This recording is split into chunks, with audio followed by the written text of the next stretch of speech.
to move very gently to our subject matter for today. I'd like to continue with what is, on the face of it, a little bit of an unpopular subject for most audiences, like, oh, you meditators are no fun. Why, in the culture of those who meditate, clarity of mind is seen to be something which does best if not dissolved in alcohol. And within Buddhist culture,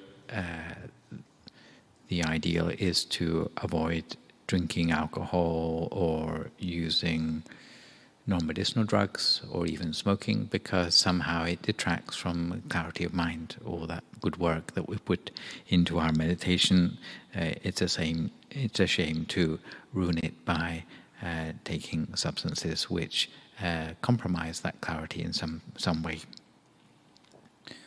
And yes, I'm usually at a little bit of a loss for how to make fairly weighty subjects like this one into anything which is interesting to listen to. But last time we probably had a worse installment of this one, and we talked already in the first part about the perils, basically, of drinking alcohol and what exactly that meant. But today it's a little bit lighter, I hope, talking a little bit more about the benefits of avoiding consuming alcohol, and also some of the most recent trends in recovery for those who have an addiction of some sort. When I had a look to see who are the sort of people who are non-drinkers these days, the first person I found was Donald Trump. So that put me off exploring that in much more detail. But I did find a few more sort of slightly more savory characters. Natalie Portman, Jennifer Lopez, Tom Cruise, David Beckham, Elton John, Joe Biden, Russell Brand, Bruce Willis, Tilda Swinton, Naomi Campbell. Surprisingly, I don't know if it's just something that comes with age, but some people who are A-listers of various sorts, or are serious about their sports performance, for example, seem to favor this as a lifestyle. And I don't think it's because they're meditators. I think it's probably just because everything they do is high stakes. But the whole idea of teetotal, I used to wonder why they didn't spell it like T-E-A. Like, you're only allowed to drink tea, is that like the meaning of it? And apparently it comes from T as in capital T for total.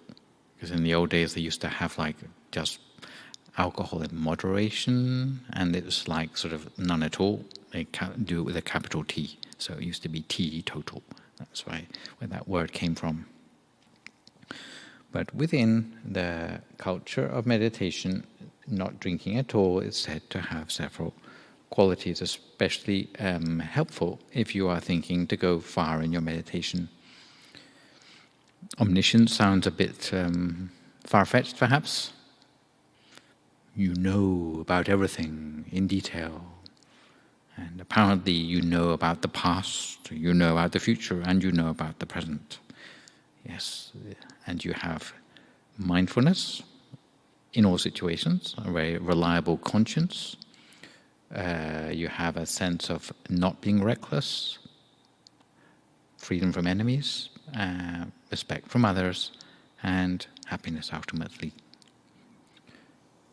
Some more ones. It goes on. Appreciation of other people's virtues, gratitude comes more easily, a sense of generosity, keeping your ethical precepts pure is easier if you have a clear mind. Wisdom comes more easily to you. Worldly and spiritual wealth is attracted to you, apparently, rather than disappearing down the plug hole. and you would be able to be a true refuge to yourself and overcome the subtle defilements before entering nirvana. Yeah. Many of the groups I've visited up and down the country, both in Britain and abroad, many come from what's known as 12-step recovery. Funnily enough, I have whole audiences sometimes who all know each other from AA groups. And you might think, well, it's a strange thing to be meditating too. But in the West, many quitting alcohol are involved in self-help groups of various sorts. Some are involved in inpatient therapy or outpatient rehabilitation. And sometimes I've been asked to give meditation training both for those in rehab, for alcohol, drugs. Beverly Hills is one excuse I had to go to Beverly Hills was teaching in a rehab center there. Yeah, $5,000 a shot. So only for fairly sort of well-to-do clients. Yeah. And sometimes for the counselors themselves, because they have it pretty tough as well. But most commonly, they are involved in a 12-step recovery process at one level or another. And sometimes the 12-step process has had quite a bad rap. There was someone called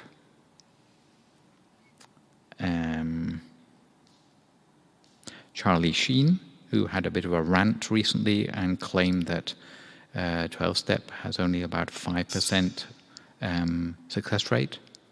But actually, if you look at the real statistics for the people who work from publications like Living Sober or The Big Book, which is often a legal requirement for people who are had drink or drug-related misdemeanors, then the AA's own statistics maintains that those who can quit drugs or alcohol for 5 years or more continuously relapse less than 15% of the time.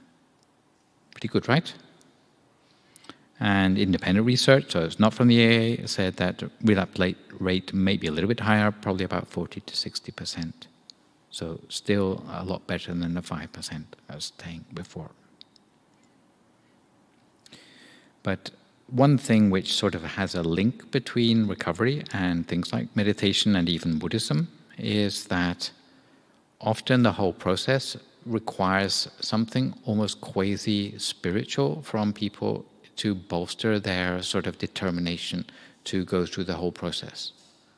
There's something which the AA don't provide for themselves, but they say to reach out to some sort of higher power in order to have this sort of will to see the process through. And this is often where meditation comes in various forms. To help to make people stronger when they need to be. And mindfulness, especially meditation, can provide the psychological tools which people need to overcome the use of intoxicants. And from the originators of mindfulness-based cognitive therapy, so from the 2002 book called Mindfulness-Based Cognitive Therapy, the suggestion they had was it's very hard within those AA groups to teach meditation because you need to be a meditator yourself in order to communicate it to other people. So they're often looking outside their group for that expertise. With change within that 12-step process, often you hear about the 6 stages of change. Am I boring you? Have you heard about this before? You may have heard about it because it's been around for quite a while, but it's still used, okay? But in brief, the problem often with addiction, so when is like having the odd drink different from an addiction? What's the difference? Can you tell me? When does any behavior become a habit? How would you know a behavior has become a habit? When? Well, you might keep on doing it because it makes you happy. It's like brush your teeth, it's like you keep on doing it. Well, the answer in brief is when you don't get to do it, it makes you sort of irritated. Yeah. So if you have an odd behavior, now and then, doing it, not doing it, it's the same to you, then that's not yet a habit. But once it becomes something that if you don't do it, it sort of affects you very strongly in some way, makes you not yourself, then that is when you have a problem of some sort, in which case what I'm talking about suddenly becomes relevant to you. But the thing about this 6 stages of change is that often people don't accept they have a problem. And that's a really hard stage to get beyond. Because if a person doesn't accept they have a problem, then they're not going to do anything to fix it. So a lot in the first stages is to do with people accepting that they have a problem so that they can do something about it. And as for the final few steps, there's this thing about coming to a point where those things no longer have a hold over you anymore. But you might be triggered. So in some places they don't even put the 6th one on there, termination, because they think you'll never get past stage 5. It's that hard to give up some of these substances. Yeah, so just a heads up. The practicality, and this comes from the Buddhist side. Firstly, you need to appreciate there's a danger in it. It's not just like for a laugh. And the person themselves needs to have the intention to do something about it. It's not something that a well-meaning relative can have their intention for them. The person really needs to be invested themselves in doing something about it. You know, I can talk until I'm blue in the face, but people need to sort of believe it in order for it to sink in and to be of any use to them. Within Buddhism, often they talk about bolstering conscience on various levels.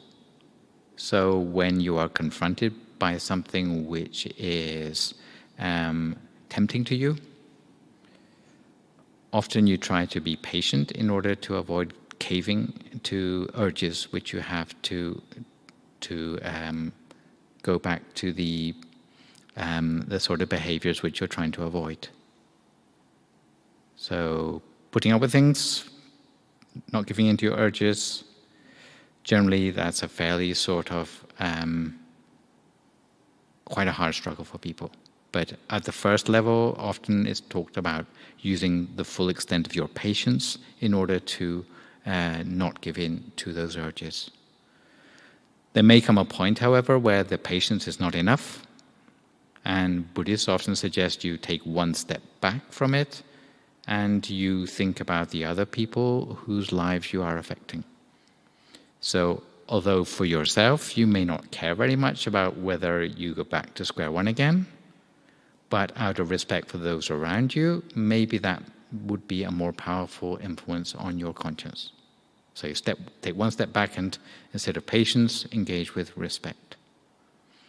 Sometimes your respect for others is not enough, in which case you take one step back again, which is to think about gratitude. And gratitude often is more undeniable for you. Think about the things that people have done for you and how somehow you ought to be better than this because of the things which people have done for you in the past. Sometimes that can be the thing that you can step back on as a last resort in order to bolster your conscience. And last but not least, triggers. Avoiding the group of friends who tend to pull you back into those old habits again, or the places, or even, I might say, the paraphernalia. Some people like collecting odd liqueur bottles and that sort of thing around their house. If you're trying to, if you're in recovery, that can be a real risk. Yeah. Even just the bottles themselves, it just reminds you. So sometimes it's good to have a clean sweep of even those sorts of things. As for crossovers between mindfulness and recovery, some interesting books have come out recently, which are adaptations of the 12-step program, but they put in the mindfulness or the meditation alongside the actual steps, which a lot of people who have an inclination to meditate anyway find very helpful. So you can think of giving in to urges almost as a sort of lack of mindfulness. That's how they put it. Whereas if you are fully mindful, then you can keep up with your urges. You see how that might work? So they almost see the whole recovery process as an exercise in mindfulness. Yeah. And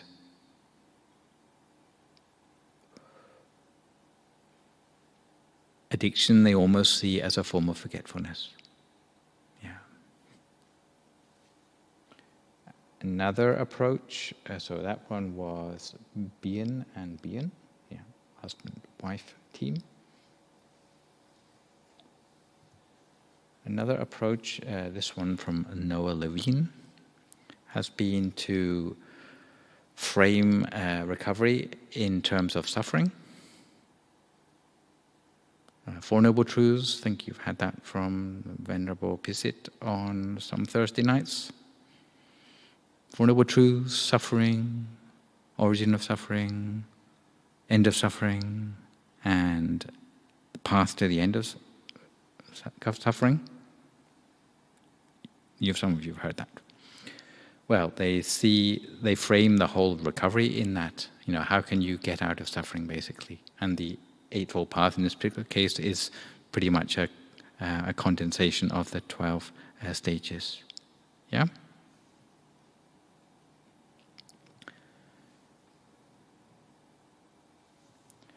My own experiences with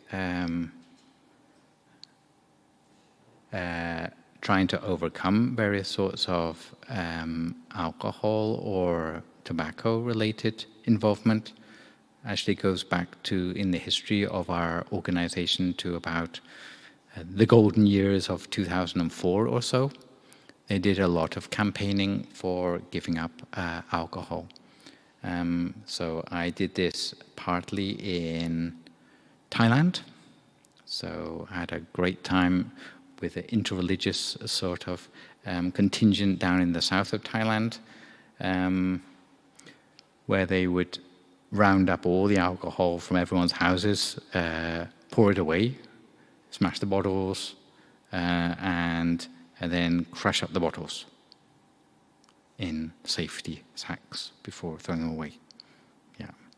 And we did this also going back to 2004 in some of our branches as well. But as a result, many of the restaurants that sold alcohol, and to be honest, most of the profit in restaurants comes from selling alcohol.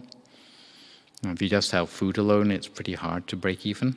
But a lot of them went as far as to do that, just to encourage the values going with meditation. There's still many of the Thai restaurants here in Britain who either have a bring your own policy or try to encourage a more family atmosphere, let's say, in their restaurants. Anyway, to finish, I will give you a little story.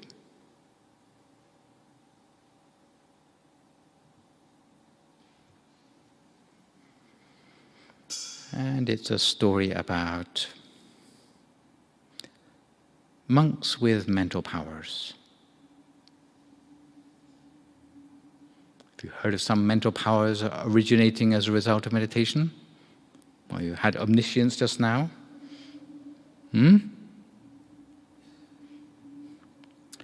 Well, the story goes, and this is from the Jātaka tales, which is usually previous lifetime stories, which are part of the Buddhist scriptures. But it relates to a particular situation that happened when the Buddha was still alive.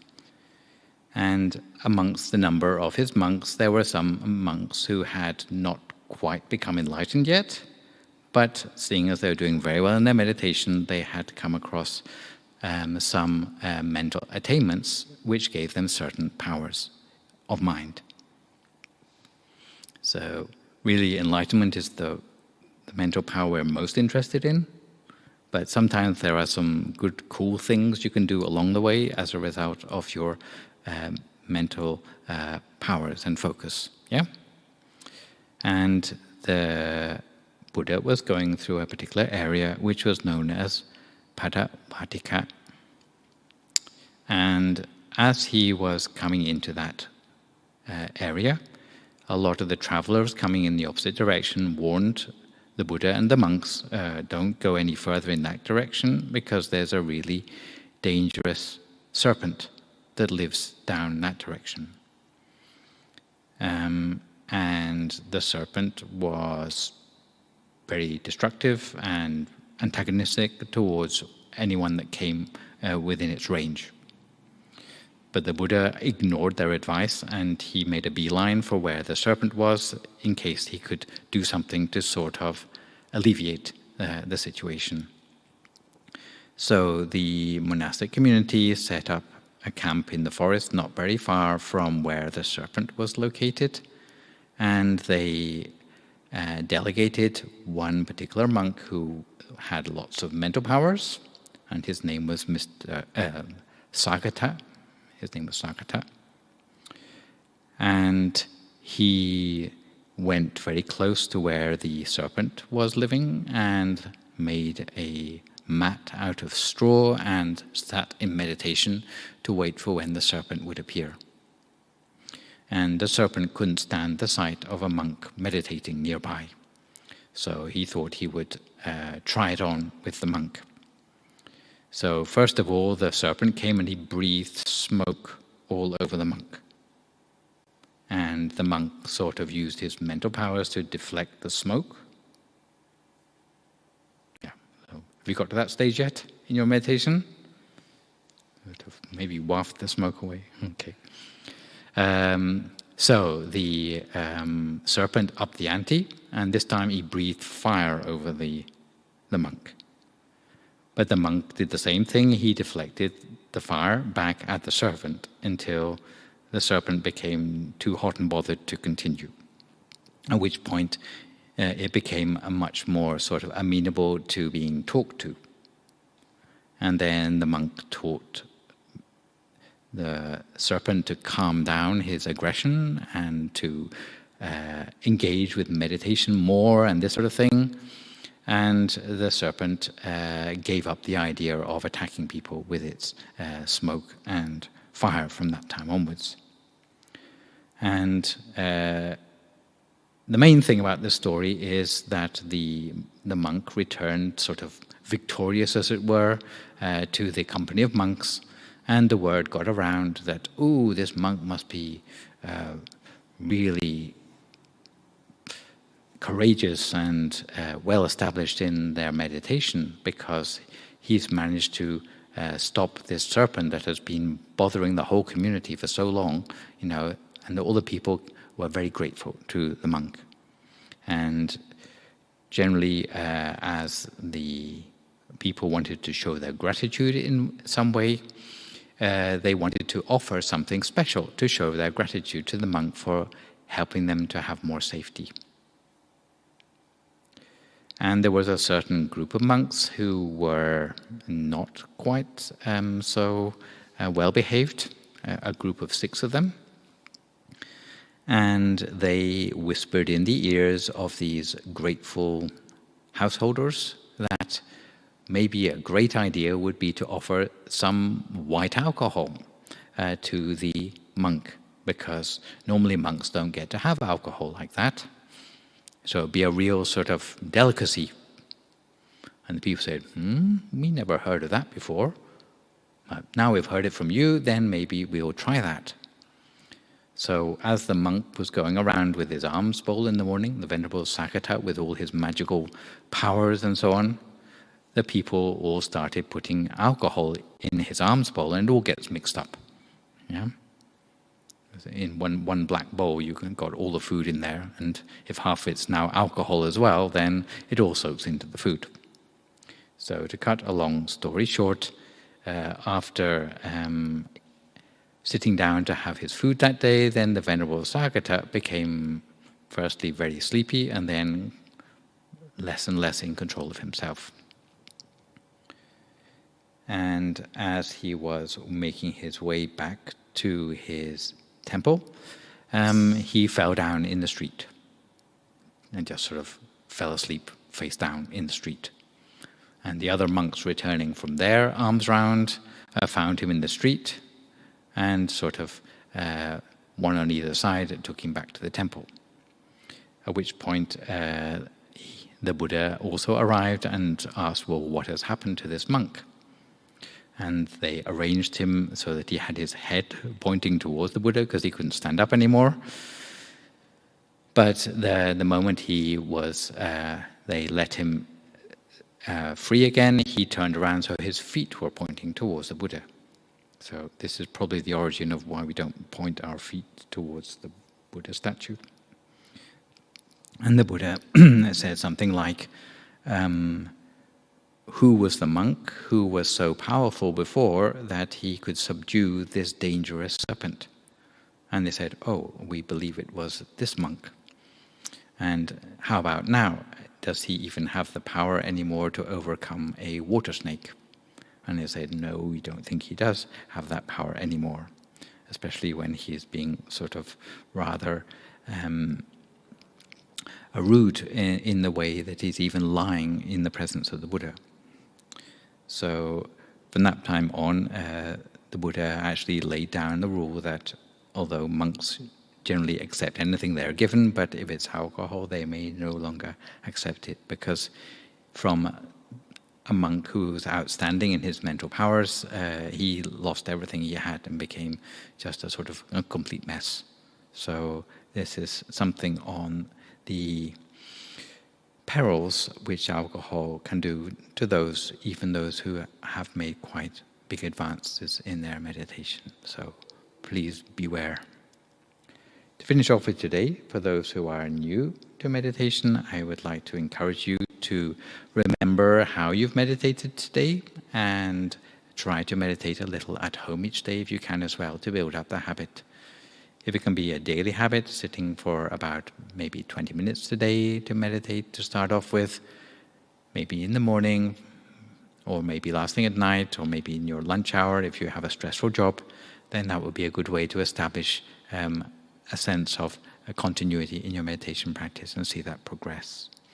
If you have difficulty remembering the meditation technique, then you may make use of what's known as the Mind Gem app, which you can download onto your mobile phone, iOS or Android, and it has more than 100 audio tracks leading meditation from our tradition, which you can follow along with of different lengths.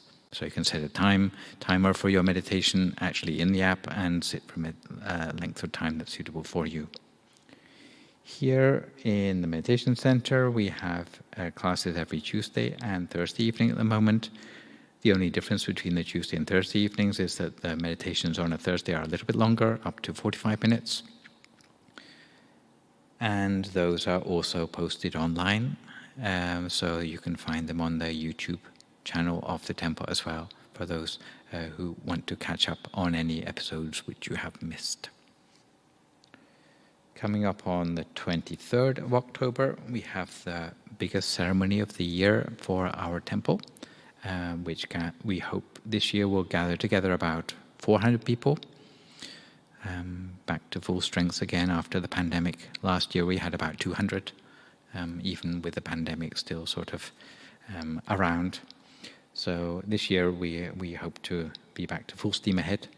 You may be interested to participate in that ceremony by coming along between 9 and usually 3 in the afternoon on the day, or for any part of the day that is of particular interest to you. We are also looking for volunteers to help set up on the days leading up to it, during the ceremony itself to sort of organize things, and to clear up afterwards, of course. There's quite a lot of logistics involved with feeding everyone and directing people to where they need to be, as you can imagine. If you would like to be someone who is a little bit more savvy about what's going on volunteer-wise, we are having a little training day on the 9th of October, which you might want to attend, because most of the volunteers who do help, they just turn up on the day and they don't know the bigger picture. So if you have free time on the 9th of October on the Sunday, then between, again, about 9 in the morning and then through the day, I think lunch is provided, you can find out the program so that you can guide other volunteers who turn up later than you. And of course, you can also give donations. They have special envelopes for that as well. The proceeds from this year's Katina will be going towards building 2 little annexes at the front of the building here, one for a reception area and one for as a sort of children's play area. Yeah. And online, we still have the Saturday meditation for the whole of Europe between 7 and 8 p.m. every Saturday, which you can tune into on Zoom, those Zoom coordinates. And there is a full moon meditation coming up next Tuesday, which is in place of the normal class, where apart from meditating and hearing a little bit of a wisdom talk on the theme of the end of Buddhist Lent, there's also the opportunity to light candles as well on the occasion of the full moon of October. So that is all I have for you today. But if there are any questions, comments, or feedback at this point, I'd be very pleased to hear from you. Well, there are cannabis products which seem to help with certain medical conditions like epilepsy, which the Buddhist standpoint would be, in that case, where it's prescription drug, it would be seen as something which is acceptable. But generally speaking, so-called lifestyle drugs or recreational drugs would not be encouraged, no.